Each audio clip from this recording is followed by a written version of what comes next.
దీపావళికి 5 నిమిషాల్లో రెడీ అయ్యే మన ఇంట్లో ఉండే వాటితోనే ప్రమిదల్ని చేయడానికి మనకి కావాల్సిన పదార్థాలు ఏమిటో ఇప్పుడు చూద్దాం.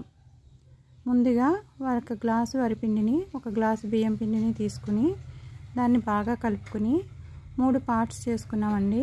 3 డిఫరెంట్ కలర్స్ రావడం కోసం మేము మిగిలిన గ్లాసుల్లో కొద్దిగా తీసుకున్నాము. మిగిలిన దానిలో పసుపు వేసి ఇంట్లో ఉన్న పసుపుతోటి కలుపుతున్నాము. దీనిలో కొద్దిగా వాటర్ వేస్తూ గట్టిగా కలుపుకోవాలండి. పిండి ముద్దని చపాతీ చేసుకునే దానికన్నా కొంచెం గట్టిగా ఉండాలి. మెత్తగా అయితే ప్రమిదలు గట్టిగా ఉండవు, షేప్ మనకి కరెక్ట్గా రాదు. దీనిలో కొద్దిగా నువ్వుల నూనె వేసుకుని దాన్ని బాగా మిక్స్ చేసి పక్కన పెట్టుకోవాలి. అలాగే మిగిలిన వాటిలో కుంకుమ, తర్వాత కొద్దిగా నీళ్ళు వేసుకుంటూ దాన్ని కూడా బాగా కలుపుకొని పక్కన పెట్టుకోవాలి. దానిలో కూడా కొద్దిగా నూనె వేసుకుని పక్కన పెట్టుకోవాలి.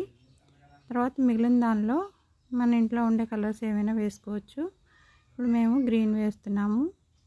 మీకు నచ్చిన కలర్ మీది ఏది ఉంటే అది వేసుకోవచ్చు.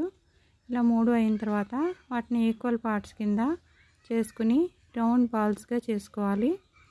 రౌండ్ బాల్స్గా చేసుకున్న తర్వాత వాటిని ఒక గరిటె తీసుకుని దానికి నూనె రాసి దానిలో స్ప్రెడ్ చేసుకుని జ్యూసర్ ఉంటుంది కదా, దాంతో షేప్ తీసుకోవాలి.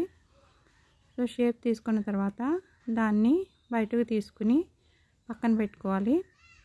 అలా మనకి నచ్చిన రకాల్లో డిఫరెంట్ చేసుకోవచ్చండి ప్రమిదలు.